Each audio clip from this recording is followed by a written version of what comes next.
There's a simple truth that we can't make students behave. That being said, we can wield a significant amount of influence on student behavior based on what we have direct control over to implement. Let's open with some simple math that reflects the opportunities we have to significantly influence behavior, growth, and development of students. There's over 1,200 hours in a given school year. If we compare this to the number of hours students are awake interfacing at home with their families, which is on average around 500 to 600 hours during the school year, we can spend up to twice as much time with students. This is a significant amount of time where we can influence students' choices and behaviors. If we optimize this time and coordinate with students' caretakers, we can have a significant influence on the lives of kids. This course is the first in a series of courses about student behavior. It is titled Thinking Functionally About Behavior.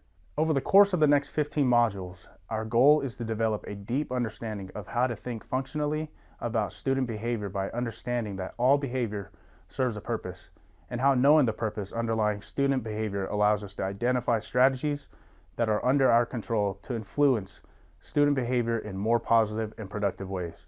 These strategies support students going from engaging in unskillful behaviors to get their needs met to more skillful behaviors that enable them to get their needs met in ways that minimize negative impact on others and the environment and promote success in school. There's two pieces we're going to unpack to build an internal locus of control and create enriching experiences for all students, even those that present challenging behaviors. Number one, thinking functionally about behavior involves understanding that student behavior is related to the environment in which it occurs. If a student is exhibiting behavior in my classroom, it's serving a particular purpose and function. If I can identify that purpose and minimize environmental factors making the behavior feel necessary, I can also minimize that behavior. I can teach alternative behaviors to replace the unskillful behavior, or I can react differently in order to motivate more skillful behaviors and then set limits around the unskilled behavior. The second thing is, if we develop the understanding of the assumption of behavior, we have control over a range of practices to potently influence behavior.